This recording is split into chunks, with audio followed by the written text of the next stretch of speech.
Hola a todos, hoy estamos en un episodio diferente de AI Heroes, ahora Insights, porque hemos hablado con muchas personas y nos han dicho, ¿por qué ustedes no hablan un poco de lo que vienen haciendo con AI, con inteligencia artificial, y ver si podemos poner sobre la mesa muchos de los retos que hemos encontrado ahora de implementar este tipo de tecnologías? Y pues nada, conversar sobre esto. Aquí estamos José, socio, cofundador, pareja, todo en uno, y pues nada, se les va a presentar.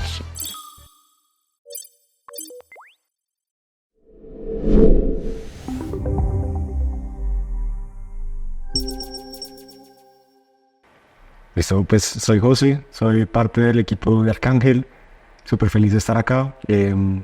En Arcángel, para los que no saben, somos una compañía que trabaja con organizaciones de salud para ayudarles a transformar sus datos de forma automática y sin escribir código. Son palabras sencillas que es un hospital, una farma o una empresa pagadora sube sus datos y puede resolver sus problemas a través de modelos predictivos. Algo que veníamos hablando con Lau es lo que les comentaba hace un momento, y yo siento que mucho de lo que nos gusta hacer en Arcángel es compartir lo que aprendemos. Entonces este espacio me parece maravilloso, es por eso, por mostrar transparencia y compartir todo lo que sabemos, pues para que ustedes no la caguen como nosotros la hemos cagado antes. No, y también como de hablar y construir en público lo que nosotros hemos aprendido y hemos construido desde las cosas buenas, muy bacanas que se han hecho, pero también desde las cagadas que hemos cometido, sí. Y de los mayores retos, o esos 5 mayores retos o errores que hemos visto que el sistema de salud tiene a la hora de adoptar estas nuevas tecnologías. Porque algo de lo que hablábamos siempre es que hoy en día se habla mucho de la transformación digital, pero eso en muchos contextos es bullshit, como en muchas ocasiones lo decimos, porque no se trata de un fin, sino que es un camino en el que hay que construir, hay que iterar, y no se trata de un fin único. O sea, es un camino constante y de continuo desarrollo, del cual no solamente es transformación digital. Entonces, pues aquí vamos a hablar un poquito. ¿Cuál crees que es ese primer error que hemos visto en la industria a la hora de adoptar estas tecnologías? Yo creo que uno de los mitos grandes que vemos nosotros es, a la gente le da mucho miedo iniciar porque siente que no está lista, y siempre la excusa más frecuente que vemos nosotros es: no tengo data, mi data no es perfecta, no es como me la imagino que debe ser. Muchas veces el miedo viene y se generan como excusas y cosas que ellos creen que necesitan para poder iniciar. La más frecuente y la más común que nosotros escuchamos es: pues no tengo los datos, mis datos no son perfectos, no están muchas veces en su totalidad digitalizados, puede que no vengan en la mejor estructura. O no tengo datos. O no tengo datos. O otra que pasa mucho ahí es: tengo un montón de datos, pero pues no sé si eso sirve. Correcto, sí. Y al final, la forma en la que nosotros nos hemos dado cuenta es que la mejor data o los mejores datos que tienes, pues la mejor calidad es la que tienes disponible. Y la forma en la que esta tecnología funciona es progresiva. No es como tienes que tener todo listo para iniciar, porque siempre hemos hecho software de esa forma, siempre hemos como creado algo y dejado que funcione y que fluya. La inteligencia artificial es un proceso, o sea, como que tú inicias desde un punto cero, y a medida que vas trabajando y generando valor y recolectando nueva data, tu dataset se va volviendo mejor y tu algoritmo se va volviendo mejor. Entonces, el primer mito que siempre hemos visto es: necesito tener data perfecta para iniciar, y no, la verdad es que la mejor data que puedes tener es la que ya tienes. Sí. A mí algo que me pasa mucho cuando hablo con muchos de los clientes que tenemos hoy y de los modelos que estamos implementando, es que me dicen, ¿cómo es que me dicen? Me dicen: ¿cuánta data necesito? Sí. ¿Cuánta data necesito? ¿Cuál es ese dataset perfecto que necesito? Y yo siempre he creído en AI o en inteligencia artificial, es muy común, o bueno, el principio de la inteligencia artificial es que mientras más data tengas, sí, pues mejor. Pero en gran parte de lo que yo he visto en salud es que no es tan así. Es mejor iniciar con poca data, muy buena, pero poca, que te permitan paso a paso construir ese gran modelo que te llegue a unas métricas muy interesantes, claro, a no iniciar con nada. No, y también hay algo importante, y es: no necesariamente mucha data es mejor calidad. Mucha data realmente, desde el punto de vista científico de datos, son más opciones. Entonces tú puedes tener millones y cientos de millones de datos, pero realmente puede ser que 100,000 sean valiosos. Entonces al final el volumen, 100. o 100, el volumen lo único que te da son oportunidades de fallar. Pero no necesariamente una persona que tenga 100 es peor que una persona que tiene 100 millones.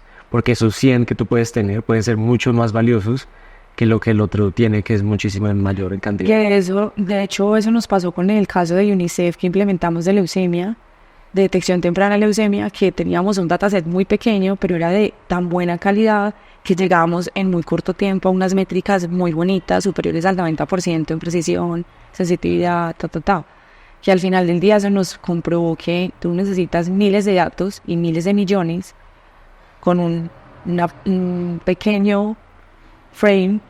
Podemos llegar a unas métricas muy interesantes y es una primera versión y se puede construir algo de valor ahí. Correcto. Yo quería como profundizar en lo que iniciaste el lado de cuando decías de transformación digital, de digitalización, de AI. Todo el mundo quiere crear algo nuevo y todo el mundo a veces desde el miedo, desde la curiosidad o desde el amor por el arte, pero todos quieren entrar como a esa ola. Entonces, tú ves una empresa gigante que toda la vida ha hecho otros productos, por ejemplo, salud, comparado con un Google o un OpenAI o un Amazon y dicen como, me estoy quedando atrás, ¿será que voy a ser el siguiente blockbuster? ¿Me va a quedar? ¿Tú qué opinas de esa idea o ese concepto de transformación digital? Yo siento que es una palabra y ya, porque la transformación realmente se da en tener un mindset de innovar constantemente. Y un mindset nunca tiene un fin, Sí. tiene un proceso. Y es un proceso constante y continuo. Nunca llegamos y ya está. No, es un proceso que tiene que ser constante. Entonces a veces cuando a mí me hablan de soy la persona encargada de transformación digital, me gusta, pero a veces digo, ¿qué están haciendo para que sea continuo? Claro. Y también siento que la persona encargada de esto, siento que vive lo mismo que nosotros estamos hablando aquí. Y digo, pucha, aquí, ¿cómo lo hago para que la gente no vea un fin, sino que sea una continuidad? Claro. Y que sea un proceso y que sea un mindset y que solamente no es de un área, sino que es transversal al área. Acá hay algo que me gusta mucho y es que me acuerdo perfecto. Alguien un día me dijo en un hospital, tengo un área de inteligencia artificial. Y para mí eso es el mayor error de la vida, porque es que la inteligencia artificial no es un área, tiene que ser transversal a cualquier área.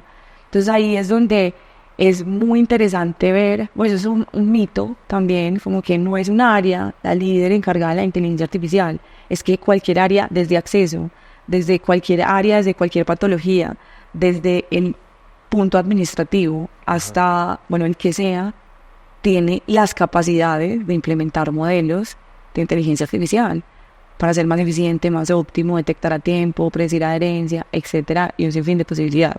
Entonces, es que yo también creo que el reto está en la palabra, como en la semántica. Cuando uno dice transformar, suena como una vez, como es algo que tengo que hacer y ya acabé. Entonces, yo imagino que una persona que quiere implementar o generar estrategias de transformación mira a una empresa como Amazon y ve que tiene muchas cosas andando. Entonces, tiene un sistema de logística impresionante, tiene un sistema de pricing predictivo impresionante, sabe recomendar productos que a ti te gustan de forma impresionante. Pero el Amazon original no era así. El Amazon te mandaba un libro y punto. Sino lo que hace especial estas empresas que logran transformar, como tú dices, como desde el mindset, es que se vuelve parte de su core. Entonces, no es algo que hace un equipo aislado metido dentro de un laboratorio y son los que piensan sobre innovar y demás, sino está embebido entre todas las áreas de la compañía y se vuelve una forma de pensar, que no más no una acción que tú tienes que tomar para llevarlo. Que es muy valioso en salud, porque al final si tú te pones a ver, los profesionales en salud todo el día hacen eso, ellos tienen que ser muy creativos a la hora de gestionar la enfermedad del paciente.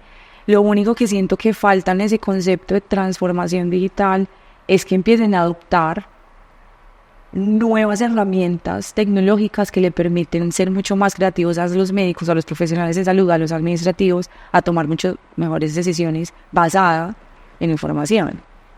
Algo súper bonito que aprendí ayer en el evento de AWS, y es que decían que hoy las empresas modernas son empresas de datos. Y es demasiado real, porque si realmente le damos valor y peso a los datos que tenemos hoy, podemos transformar, en este caso, el sistema de salud. Transformarlo en un proceso continuo, ¿no? Claro. No en un proceso, en un fin, de que ya está chequeado este punto, sino en una continuidad de mejoras, Sí, es cierto. de transformación, de crecimiento, de ver dónde estamos fallando y dónde se puede iterar, que para mí no es el fin, sino ese mindset de que aquí también se puede hacer, aquí también se puede mejorar, y que sea una industria muy bonita que salva vidas. Pero mira que yo difiero un poco del pensamiento de eso. ¿De O sea, qué? yo siento que hay muchas tecnologías y la tecnología nunca va a dejar de surgir. Ahorita está muy de moda la data. Pero yo siento que no se trata solo de eso. O sea, y muchas veces la tecnología se vuelve como un medio secundario y es más importante también la forma en la que tú generas ese cambio de pensamiento dentro de la compañía. Porque ahora es datos y ese ya y es todo lo Por ahora. eso es un proceso que es un mindset. Pero en un futuro puede ser computación cuántica, puede ser lo que sea. Y si tu compañía no está lista para pensar y solo está pensando en datos porque es la moda, pues no está realmente generando una transformación dentro de la organización. También difiere un poco porque siento que la materia prima de esto sí es la información. Cualquier dato que tengas, no lo llames estructurado, lo que sea, pues la información es lo que nos da pie para saber a dónde caminar. Pero sí estoy de acuerdo en un punto clave, y es que no siempre la tecnología puede ser la respuesta, o la AI puede ser la respuesta, puede ser múltiples otras cosas, y por eso el mindset es la clave y es lo más importante. Y aquí hay un ejemplo claro, no en salud, pero en otras cosas sí, y es el atrapa lluvia, el atrapa nieblas. No sé si lo han escuchado, pero es lo más básico de que realmente esa innovación no tiene la tecnología, que es básicamente en un pueblito en Perú tenían muy poca agua potable o poca agua, y básicamente lo que hicieron es con un costal extenderlo de un lado a otro, largo pues en este caso, y a partir la niebla se quedaba ahí y se escurría, y a partir de ahí empezaron a sacar agua potable. Eso es innovación, pero eso es un mindset. Exacto. Que si vemos eso como un mindset, donde sea que hayan gaps o huecos, encontramos soluciones que se adapten a eso. Es que yo creo que ahí es donde está el reto principal. Yo siento que la oportunidad grande que tienen las compañías está en eso, en encontrar que su equipo piense de esa forma y no se enamoren mucho de la tecnología. Sí, claro, total. Hablando de eso, Lau, ¿cómo ves esa pregunta que siempre surge de cuál es el caso de uso perfecto que yo debería explorar, que es lo que todo el mundo siempre está buscando? Y es como, por lo que sea, quiero impactar más a mis pacientes, quiero ser una persona muy prestigiosa en la industria, quiero ascender. ¿Cuál es el caso de uso que yo debería hacer? Dímelo. Entonces, quiero saber tú qué piensas sobre ese concepto. Ahí es muy común, y siempre lo escucho como en las conversaciones que tengo, es que me dicen, muéstrame ese caso de uso perfecto para lo que yo necesito. El tema no se trata del caso de uso, porque el caso de uso depende mucho del problema de cada uno. El reto hoy está en que no estamos entendiendo bien cuál es el problema que tengo, y todos quieren tener ese checklist de tengo AI, tengo transformación digital, hago analítica de datos. Entonces, al empezar a pensar en que necesito ese checklist, dejamos de darle valor al problema. Y ahí está el reto. Ese es un gran mito. Que tengamos un caso de uso perfecto, no. Necesitamos problemas y ver si de pronto hay herramientas que nos ayuden a solucionar. En este caso la AI puede ser una, pero no necesariamente para todo necesitamos AI. A mí me da mucha risa a veces porque me dicen, tengo un modelo, yo ya implemento inteligencia artificial, y cuando vamos y hacemos doble clic ahí, realmente es un juego de reglas, analítica de data de pronto, o análisis estadístico puede ser, pero no es realmente inteligencia artificial, y ahí es donde creamos el gran problema, que queremos tener esto que está de moda, pero no entendemos para qué lo necesitamos. Siento que ese es un gran error que hoy comete la industria, ver, quiero esta herramienta, quiero esto, pero espera, ¿para qué la necesitamos? ¿Cuál es el problema que queremos solucionar? Pero ¿qué opinas no solo de encontrar específicamente un caso o un ejemplo? Porque muchas veces es como arranco pequeño, arranco grande, me mando con toda organización o creo un squad para que inicie con algo. ¿Qué opinas sobre eso? O sea, ¿debería encontrar un solo caso de uso? ¿Debería implementar varios en paralelo?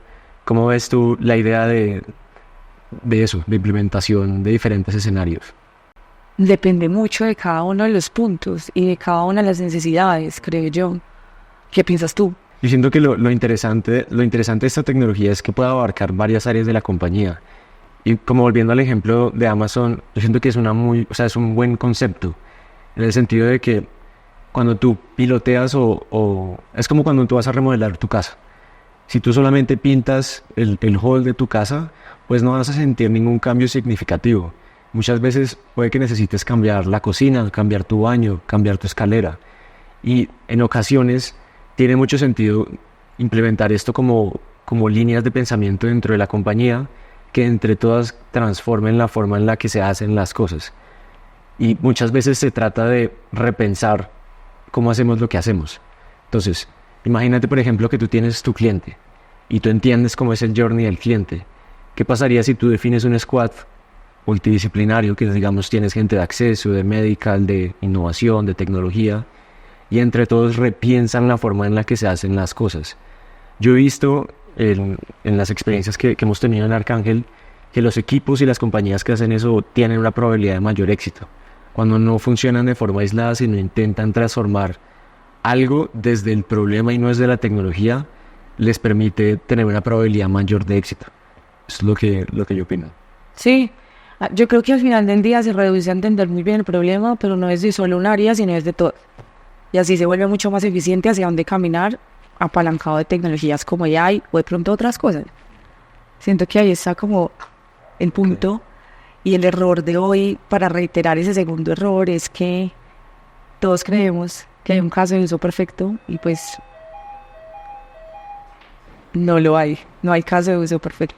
Y es esto que estamos hablando precisamente, y lo que nos ha llevado a esta conversación nos lleva como al tercer punto o al tercer mito o al tercer error. Y es que hoy todos ven la AI como una varita mágica. Tin, solucionado. Aladín. No es así. Es un proceso diferente. Yo siento también que en educación, y la razón por la cual muchas personas esperan que alguien lo haga, o esperan que haya un caso de uso, o esperan que alguien lo haya cagado, es por falta de educación. Muchas veces el miedo y como eso surge desde el desconocimiento.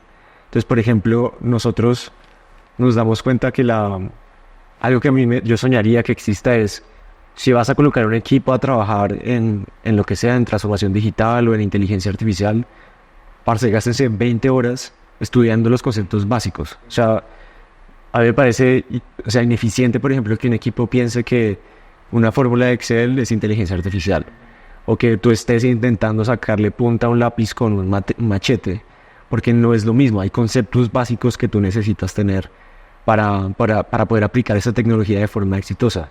Entonces, no sé, Lau, si tú quieres compartirnos como algunas ideas de cuáles son esos conceptos esenciales que alguien debe aprender para sacarle jugo a esta tecnología. Una de las cosas claves que veo todo el tiempo, y creo que lo mencioné ahorita, es analítica de data, inteligencia artificial. ¿Sabes? Espérate, te voy a interrumpir un segundo. Hay una forma que a mí me encanta cómo explicas este concepto, y es con el uso de los Legos. Entonces, Bueno, Cuéntame cómo es la evolución desde tener un dato hasta tener un algoritmo de Machine Learning. ¿Cómo una persona podría entender, en términos fáciles, qué es esto? Bueno, esto es muy breve y no sé si ustedes han visto, ahorita lo podemos poner acá, la imagen de la pieza de qué es AI o cómo se funciona el Machine Learning. Y es que imagínense que esto es como el Lego. El Lego, ustedes cogen esa caja y está revuelto, tiene diferentes fichas, tamaños, colores, formas. Y esos los datos, eso significan datos. Así están los datos hoy. Luego, cuando empezamos a darle orden a esos datos, tú los puedes empezar a clasificar. Vení, hay amarillos, hay rojos, hay azules, hay negros, hay verdes. Y cuando empiezas a ver esos datos ya clasificados, empiezas a darle como mayor estructura. Empiezas a ver, vení, acá hay más amarillos, hay muchos más rojos, hay muchos más verdes. O hay muy poquitos de blancos, o hay muy poquitas llanticas que a veces hay. Cuando empiezas a darle forma a esa información, es que empiezas a identificar qué es lo que te falta, qué es lo que tienes más. Entonces tú puedes decir, ay, pucha, esta población hay más diabéticos, o esta población hay muchos más con estas variables. Puede ser una enfermedad renal o no. Entonces, cuando empiezas a darle orden a ese Lego, puedes empezar a tomar decisiones mucho más eficientes y a accionar esa información con modelos de inteligencia artificial. lo que muchas personas conocen hoy como Machine Learning o la confusión existe en esa parte que Lau menciona de escribir, como hacer grupos o montañas o torres. Eso es lo que nosotros llamamos analítica descriptiva. Que es O analítica de data. O analítica de data, que es cuando tú permites mostrar qué es lo que tienes. Y el Machine Learning no es más que generar herramientas a partir de esos legos. Entonces, imagínese como cestas de cubiertos, o un llavero, o la capacidad de que tú puedas guardar una billetera o tu ropa. El Machine Learning es transformar esa data que tú ya observaste, que ya escribiste, en herramientas que puedes usar para todo, para detectar pacientes, para operaciones, para lo que quieras. En resumen, es el Lego ya construido, es ese carro. A través de todo este Lego formaste un carro para tomar una acción puntual. En este caso, esas herramientas que construyes ese carro, puede ser un modelo de inteligencia artificial para permitirte tomar decisiones más asertivas. En este caso, en salud es determinar si puede o no un paciente tener altos indicadores de enfermedad renal crónica, de un cáncer de pulmón, de pues múltiples enfermedades que hoy en día hay. Y eso nos permite tomar decisiones más asertivas en el sistema de salud que benefician directamente al paciente, pero no solo al paciente, sino a todo el sistema. Ser más eficientes, costo efectivos, etc. Chévere. Eso digamos que cierra el cuarto concepto que veníamos hablando antes de esta conversación, y era: no todo necesita inteligencia artificial. Muchas veces, y el ejemplo, yo hace mucho tiempo leía un blog post que decía: es como si tú estuvieses queriendo hacer un hueco que requiere una pala con una retroexcavadora, o sacándole punta a un lápiz con un machete. Es como estás sobredimensionando la solución para lo que realmente necesitas. Entonces, no sé de pronto, Lau, si tú tienes alguna idea o concepto general sobre cuándo debería realmente implementar inteligencia artificial y cuándo debería implementar analítica descriptiva o estadística básica. Eso depende mucho de los proyectos y depende mucho del área en la que estés, y depende mucho, creo que el 100% de esto depende del problema que quieres solucionar. Hay veces que el problema, como yo digo, es ponerle una curita a algo y ya está.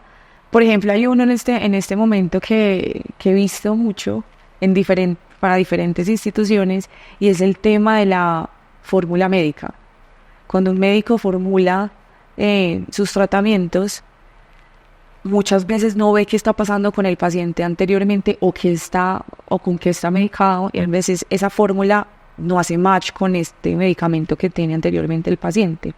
Eso simplemente con un sistema de reglas, como lo vimos con analítica descriptiva o analítica data, tú puedes alertar de que no puede hacer match, y eso es analítica de datos. Sure. Pero en otro contexto, por ejemplo, si utilizamos toda esa información para construir un modelo que pueda predecir cuándo un paciente o no va a ser adherente al tratamiento, pues ya nos estamos montando en una herramienta mucho más inteligente que te permite predecir si José puede ser adherente o no a un tratamiento, o si de pronto puede tener efectos adversos o no a ese tratamiento. Chévere. No sé si queda claro, ¿tienes otro ejemplo? No, yo creo que está muy bien, y hay, digamos que hay varios, volviendo al tema de la educación y conceptos básicos, hay varios tipos de inteligencia artificial. Yo creo que mucha gente se confunde, y a veces pienso también que la cagamos con el nombre, porque le coloca, como que lo mitifica mucho, lo vuelve algo muy grande, y al final no es solamente es una herramienta, pero hay diferentes tipos de herramientas. Entonces está el destornillador, está el de estrella, el de pala, no sé qué, varias herramientas. Y ahorita hemos visto que está muy de moda los algoritmos generativos versus los algoritmos predictivos.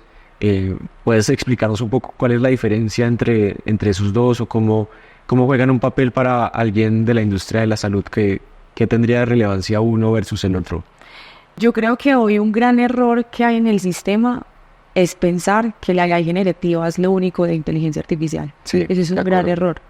Entonces, si quieres, me puedes contar un poquito tú, que todo el tiempo estás construyendo modelos de AI. Claro. ¿Cuál es la diferencia entre los diferentes tipos de modelos que existen hoy? Porque no todo es inteligencia artificial generativa. Sí, digamos que hay varios modelos, o varios grupos, llamaría yo. La inteligencia artificial es como la ciencia de la computación y de la estadística, que nos permite hacer que las máquinas hagan cosas similares a los humanos. Que es lo que hablabas tú hace un momento, de crear herramientas. No se trata solo de entender tu data, sino crear cosas con esa data. Un carro, un llavero, lo que sea que tú necesites. Ahora, dentro de ese universo, en salud hay dos grandes que a todo el mundo le deberían poner cuidado. El primero, y es el más frecuente y el que más valor ha generado para nosotros en la industria, son los modelos predictivos, o los modelos que también llaman de aprendizaje supervisado. En palabras sencillas, imagínense como un niño y un profesor. Entonces, el profesor le está dando al niño la clase. Entonces le dice al algoritmo como, esto es un gato, esto es un perro, esto es un gato, esto es un perro. O esto es diabetes, esto es enfermedad renal crónica, esto es cáncer de pulmón, esto no es cáncer de pulmón. Le das las pautas para que el niño aprenda.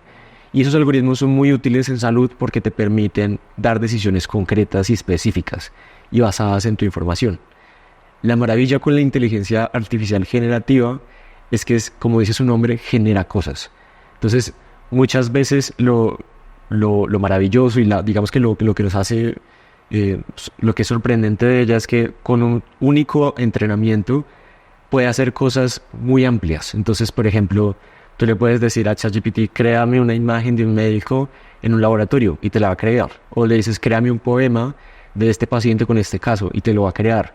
Entonces, como que en la inteligencia artificial generativa, a pesar de que no ha generado tanto impacto en la salud aún, y siento que muchos de los casos de uso son resúmenes o marketing o cosas muy superficiales, aún no ha penetrado como la otra tecnología, que es mucho más madura, pero hay una oportunidad enorme de explorar la capacidad de entender todo ese conocimiento humano que hemos tenido antes para generar cosas nuevas.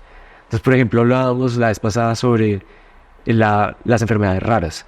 Las enfermedades raras son muy especiales y se espera mucho esa tecnología para esa unidad porque es ciencia que no se conoce. Entonces, imagínate que tú le des a un algoritmo, conceptualmente, todo el conocimiento que existe de genética, de información, de medicamentos o cosas que ya hemos tenido y que él solito te encuentre potenciales medicamentos para reutilizar o te encuentre un paciente que no ha tenido diagnóstico pero en Noruega ya alguien lo ha detectado, como ese tipo de cosas que son difíciles de detectar a ojo humano y de crear. Esa tecnología nueva nos va a poder permitir. Que ya lo hace, ¿no? En algunos conceptos que ¿Sí? se están desarrollando. Bueno, nosotros en algunas cosas lo estamos haciendo, pero Correcto. yo lo veo es muy valioso en el sentido de que esta tecnología puede ser tan potente que depende mucho de nuestra creatividad poderla explotar. Y en sí los profesionales en salud son muy creativos para poder abordar esto, entonces existe un potencial demasiado bonito si nos permitimos adoptarlo, creo yo. Sí, y a mí algo que me emociona muchísimo de esto y de todo lo que está pasando en este último año es que durante mucho tiempo este tipo de tecnología no penetraba a las personas, o sea, como que no se volvía algo del día a día. Y con lo que ha venido sucediendo con ChatGPT y con todas estas herramientas de Anthropic o de Google, es que han familiarizado a las personas con algo que era muy de laboratorio, muy de ciencia y lo ha permitido llevar al día a día. Pero en un futuro lo maravilloso sería como, ¿qué pasa si tú dejas que el algoritmo por sí encuentre cosas que nosotros como humanos no hemos encontrado? ¿Qué pasa si, por ejemplo, tú le dices, tengo este perfil de paciente y tengo estos datos de mi laboratorio y encuéntrame un medicamento potencial? Que es como transformar la ciencia fundamental, o sea, como que te permite no solo hacer cosas que nosotros los humanos ya hacemos, que es como lo que hablamos al inicio de esto es diabetes, esto no es diabetes, esto es cáncer, esto no es cáncer. Que ahí es un tema de darle data y no supervisar qué pasa, ¿no? Es ver, ¿qué podemos sacar de aquí? Y aquí ya para cerrar un poco, porque hemos hablado de errores, de mitos, de un fin de cosas alrededor de la AI, ¿cuáles son esos consejos prácticos que podemos tener hoy para empezar desde cero a construir algo con tecnologías como esta? Yo lo abordaría en 3 fases. Entonces, fase 1, yo diría edúquense. O sea, como busquen por curiosidad, por explorar. Y todos aprendemos de formas diferentes. Entonces, si tú eres una persona que aprende haciendo proyectos, pues haz un proyecto juguete, que es lo que nosotros llamamos. Si tú aprendes leyendo o explorando papers, pues hazlo de esa forma. Pero familiarízate con qué es posible y cuáles son las limitaciones. Después de que tengas como la base y los cimientos construidos, yo diría como empieza a entender qué necesitas que se transforme dentro de tu organización para ser mejor. Y de pronto, dentro de esas soluciones e ideaciones que tú tienes, hay ciencia de datos, o hay inteligencia artificial, o hay un capability que puedes desbloquear a través de esta tecnología. Entonces, recomendaciones prácticas, intenten que los equipos sean multidisciplinarios. Nosotros recomendamos equipos entre 7 y 8 personas que aborden el problema de forma holística. Pero no son personas nuevas, hablen con sus equipos transversal dentro de la organización, claro, dentro del hospital, dentro de la farma, dentro del asegurador, dentro del el que sea, hablen con las diferentes personas que hay y traten de dar formas diferentes de solucionar ese mismo problema. Y no es más que lo que hemos hecho siempre. Dice, entiende el journey del usuario, entiende cuáles son los puntos de dolor, encuentra dónde hay cuellos de botella, idea, explora, edita, idea, explora, edita. Es que vamos a lo básico. Es lo básico, sí. Primeros principios. ¿Cuál es el problema que tengo hoy? ¿Qué me cuesta hoy? ¿Qué me quita el sueño? Exacto. ¿Qué es lo que se me demora más hacer? ¿Por qué hoy me cuesta tanto eso? Si vamos a ese punto, démosle doble clic a ese problema e iteremos por qué sucede eso, cuál es el status quo, y a partir de ahí ya se puede empezar desde cero y decir, acá hay una oportunidad y aquí podemos construir. Correcto. Yo siento que el paso 3 sería como ya empezar a prototipar y a generar estrategias tangibles. Mi recomendación para empresas es que intenten ir entre 4 a 8 estrategias en paralelo, intentando repensar la forma en la que la compañía hace. Entonces, si estás hablando de medical, si estás hablando de investigación clínica, si estás hablando de marketing, si estás hablando de supply chain, estoy seguro que en todas las áreas de las organizaciones hay oportunidades de mejora y probablemente esas tecnologías lo pueden hacer. Hay también, como yo diría, que puntos claves y a tener en cuenta es, estas tecnologías por lo general toman tiempo para generar un retorno, porque son implementaciones y cambios de organización y de formas de trabajar. Entonces hemos visto nosotros en nuestro caso que tecnologías como la inteligencia artificial tienden a tener resultados más rápidos, pero la inteligencia artificial no funciona individualmente, tiene como una serie de herramientas alrededor. Entonces, sí. ¿Cómo ves tú las líneas de tiempo para poder llegar a generar valor? Aquí voy a añadir algo, y es que creo que es un gran error pensar que la tecnología es la respuesta de todo. La tecnología sí es una gran respuesta, pero tiene que estar integrada a lo que hoy ya hacemos. Exacto. A nuestro workflow de trabajo, valga la redundancia, de trabajo, porque si no está integrada, podemos tener el mejor modelo del planeta y no sirve para 3 pitos. Normalmente un tiempo para poder, dentro de lo que hemos aprendido y lo que nosotros hemos hecho aquí, puede ser diferente para otros, y es que puede ir de 60 a 90 días poder construir un modelo que realmente genere valor dentro de lo que nosotros hemos visto y hemos hecho y hemos desarrollado e implementado, y a partir de ahí luego es iterar, ver esto cómo se comporta en campo allá afuera y ver qué hay que mejorar, qué hay que reajustar y atornillar mejor para luego hacer algo mucho más escalable. Y en términos de retorno que debe esperar una compañía, ¿cuál crees que es el retorno sobre la inversión que uno esperaría para un proyecto de estos para ser exitoso o no? El término de retorno yo creo que se mide en 3 grandes cosas, o en 2 principalmente. Es qué tan eficiente eso te hace de aquí a largo plazo en términos claramente económicos, pero el más valioso es en términos de impacto en el paciente, que tenga resultados mucho más eficientes, que se pueda detectar a tiempo, que no tenga que venir tanto a una clínica a que le hagan algo. Es que ahí es lo más hermoso y lo más bonito de esta tecnología. Chévere. Yo creo que así cerramos y podemos hacer más cápsulas de esta que pongamos sobre la mesa lo que hemos aprendido. Si les gustó este formato, es algo que realmente es como poner a la mesa conversaciones que todo el tiempo tenemos, tanto José como yo, inclusive con el equipo, y que nos cuestionamos hacia dónde vamos y caminamos aprendiendo mucho de los otros. Entonces, si les gusta, pues fabuloso, escúchenlo y denos más ideas de qué podemos hablar, y estén pendientes del siguiente episodio, que también va a estar súper chévere.